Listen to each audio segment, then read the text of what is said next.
con ese discurso de Jesucristo, ese diálogo de Jesucristo tan íntimo con sus discípulos en la última cena, nos lleva a resaltar algunos detalles que son importantes y que también nos llevan a la primera lectura, donde se habla principalmente del aspecto de la unidad.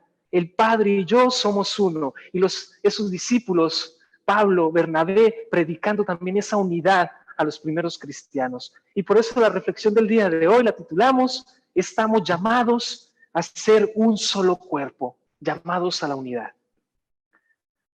Cuando yo estaba pequeño, de mis hermanos, somos 5 hermanos. Tengo 2 hermanas, la hermana mayor, luego sigo yo, que soy el segundo, y después de mí vienen 2 hermanos y la última, la pequeña. Bueno, nosotros como hombres, los 3 del medio, pues se imaginarán, como hermanos normales que vivíamos en el campo, jugábamos, también peleábamos mucho. Una cosa yo creo que muy normal. Hermanos que no se pelean es porque no se quieren. El caso es que recuerdo mucho una ocasión, pues yo era el más grande, entonces la verdad a veces me aprovechaba un poquito de ellos. Estaban más pequeños. En una ocasión, no recuerdo bien el motivo de una pelea que tuvimos, pero recuerdo que los dos quedaron llorando y quedaron con una rabia, quedaron bien enojados conmigo. Y nunca en mi vida había visto que los dos se unieran para pelearme. Entonces, en ese momento que estaban con ese coraje, los dos, ahí estábamos en el campo, agarraron un palo y con una decisión en su cara que yo nunca había visto, comenzaron a correr detrás de mí para pegarme. Querían pegarme y los dos juntos. Nunca había visto esa decisión y me entró miedo y yo comencé a correr. Hasta que cuando iba corriendo recordé, bueno, ¿qué estoy haciendo? Yo soy mucho más grande que ellos. Puedo detenerme aquí, quitarle los palos y mostrarles quién es el que manda. Pero claro, lo que me tocó hacer fue pararme y primero tomar a uno, llevármelo a un lado, quitarle el palo, ponerlo en su sitio y luego con el otro. Una experiencia que ahorita recordamos, que nos hace reír muchísimo. Obviamente, ahorita son unos mastodontes grandísimos. No podría pelear contra los dos. Un saludo a mis hermanos que seguramente están ahí escuchando. ¿A dónde voy con esta historia? Qué importante es la unidad. Cuando mis hermanos se unieron, a mí me entró el miedo porque sabía que contra los dos al mismo tiempo no iba a poder. Tenía que separarlos. ¿Y cuántas veces es lo que estamos experimentando en este mundo? Recuerden la frase de Julio César que dice: divide y vencerás, divide et impera. Una frase que nos lleva a ver cuántas realidades ahora en nuestra vida, en nuestro mundo, en la iglesia, en nuestras familias está sucediendo. Una división que entra de tantas maneras. Por ejemplo, en la iglesia, hace poco, con los medios de comunicación. No voy a decir que los medios de comunicación son malos, porque son muy necesarios, pero los que están trabajando en ese medio saben que hay un pequeño sector de ese gremio que a veces usan mal de la información para confundir, para dividir. ¿Qué pasó hace poco con ese libro que sacaron sobre el celibato, el Papa Benedicto XVI, el Papa Emérito y el Cardenal Sara?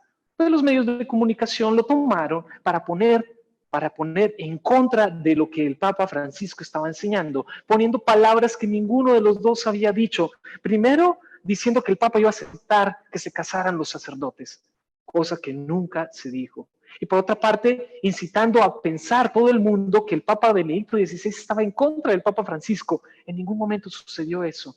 Pero cuando nos falta información y los medios de comunicación aprovechan esa desinformación, ¿qué hacen? Que entren ideas en nuestra cabeza, que comenzamos a hacer juicios, que comencemos a dividirnos, a separarnos y a crear una división que nos vuelve débiles. Y no podemos permitir eso en la vida, en nuestra vida personal, en la iglesia, en nuestra familia, en la realidad que estamos viviendo ahora con esta cuarentena, donde tenemos que estar unidos, tenemos que estar fuertes y no podemos dejarnos llevar por tanta cosa, a veces tanta basura que se instala en nuestra mente y en nuestro corazón. ¿Qué es la división? La división es un pecado grave, yo diría, porque destruye esa unidad. Recuerde, el que está unido está fuerte. Si tú tienes una unidad con toda tu familia, son fuertes. Pero ¿qué pasa si entran estas ideas, estas peleas, estas opiniones? No hay un diálogo. Comienzan a dividirse, comienzan a debilitarse. Y fue lo que pasó en la primera lectura, donde hay una división en esa iglesia, una división entre esa familia espiritual. Recuerden que el principal patrocinador de la división es el diablo. ¿Ustedes saben lo que significa la palabra diablo? La palabra diablo viene del griego de diabolos, y diablo significa el que divide. Y esa es la acción del diablo en nuestras vidas, en nuestra iglesia, en nuestras familias. Dividir, porque él sabe que contra una iglesia unida o contra un corazón unido a Jesucristo, él no puede hacer nada, porque esa unión es fuerte. Pero cuando comienza a dividir, comienza a vencer. Y es lo que no podemos permitir, que ese patrocinador de la división comience a actuar en nuestras vidas. Porque el diablo va a usar muchos medios, muchas estrategias, desde la manzana, como hizo con Adán y Eva, o con palabras, con susurros, con tentaciones, con tantos pensamientos que nos vienen a veces incluso de duda contra los demás. En fin, tiene muchas herramientas ese patrocinador y no podemos dejarlo actuar en nuestras vidas, porque siempre va a buscar dividir. Diablos, el que divide, que no actúe en nuestras vidas de esa manera. ¿Cómo se da esa división? Lo encontramos en la primera lectura. Esa primera lectura comienza con dos apóstoles que están predicando el nombre de Jesucristo. Jesucristo que en el Evangelio dijo, el Padre y yo somos una cosa, y todo lo que ustedes me pidan a mí en nombre de mi Padre lo voy a hacer. Tengan la seguridad de eso. Y dice que los judíos en ese momento se quedaron llenos de envidia. Los judíos, Jesucristo había llegado, les había predicado todo, les había mostrado por milagro, les había enseñado el camino. Ellos no dejaron penetrar ese mensaje de amor, de unidad en su corazón. Y después, cuando veían la belleza de ese mensaje, sintieron envidia.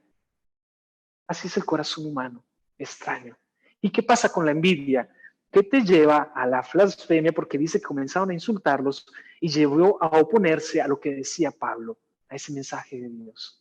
Envidia que lleva a insultar, que lleva a oponerse, que lleva a dividir. De nuevo, acción del patrocinador oficial de la división, que es el diablo el que divide. Y es lo que pasó en esa iglesia primitiva. La división, por tanto, se da por imposición de ideas, cuando nosotros no tenemos la humildad de aceptar también el punto de vista del otro. Imponemos nuestras ideas y ya hay una división con el que tienes a tu lado, inclusive siendo miembro de tu familia. Por envidias, por actitudes, por críticas, por comentarios, por insultos, ya se dio la división. Y muchas veces esas divisiones no tienen manera de volverse a unir.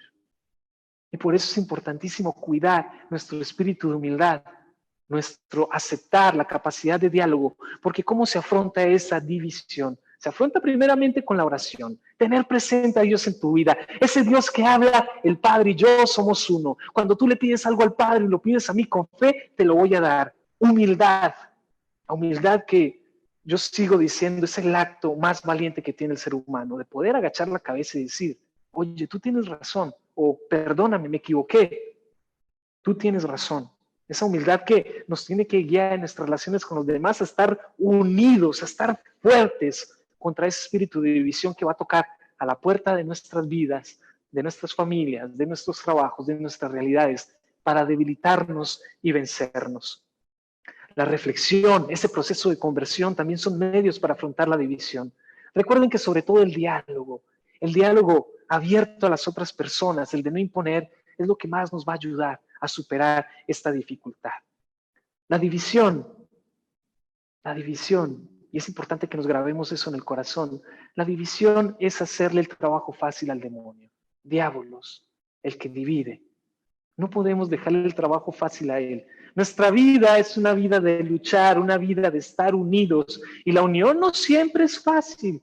Mantener la unión es un trabajo de todos los días. Nuestro mismo Señor Jesucristo nos lo enseña en el Evangelio. Él quiso mantener ese núcleo de primeros cristianos, de sus apóstoles unidos. Inclusive hubo uno que se le escapó, Judas Iscariote, pero él hizo su mejor esfuerzo.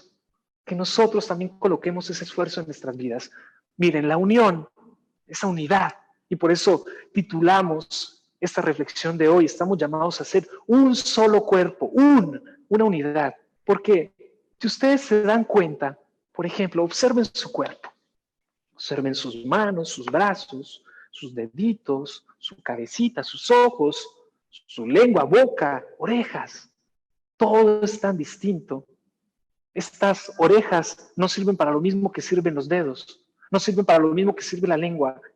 Esto lo dice también San Pablo en otra de sus cartas. El cuerpo mismo habla de una unidad, pero una unidad que se manifiesta de manera muy diferente. Este cuerpo no sería lo mismo sin esta mano. Este pie no puede decir que no quiere estar con la mano. Todo el cuerpo se necesita para funcionar como una unidad. ¿Y cuántas veces en nuestras familias somos así? El papá tiene una misión, la mamá es complementaria de otra manera. Mañana que las vamos a celebrar, hablaremos un poco más de su misión. Los hijos que traen ese amor, esa complementariedad a la casa, cada uno con sus diversas cualidades, con sus diversas virtudes, debilidades. Cada uno hace parte de ese cuerpo grande que es la familia, y cada familia hace parte de ese cuerpo grande que es la sociedad, y esa sociedad hace parte de ese cuerpo grande que es la iglesia, y la iglesia hace parte de ese cuerpo grande que es el mundo, que ahora mismo está sufriendo. Es importante que nos quede claro el papel importantísimo de la unidad. Tenemos que estar unidos. El alma, el cuerpo se necesitan, la familia se necesitan, cada miembro de nuestro cuerpo se necesita, somos complementarios y por eso todos necesitamos de todos. Seamos humildes para verlo así, porque Dios nos ha puesto en la vida como instrumentos unos de los otros y solo vamos a funcionar bien si estamos unidos, si estamos fuertes, porque el momento de dividirnos, ese diablo va a ser de las suyas. Que el Señor nos conceda estar unidos, que reconozcamos nuestra vocación de unidad, porque estamos llamados a ser un solo cuerpo como iglesia y como hijos de Dios. Que el Señor nos bendiga en el nombre del Padre y del Hijo y del Espíritu Santo. Amén.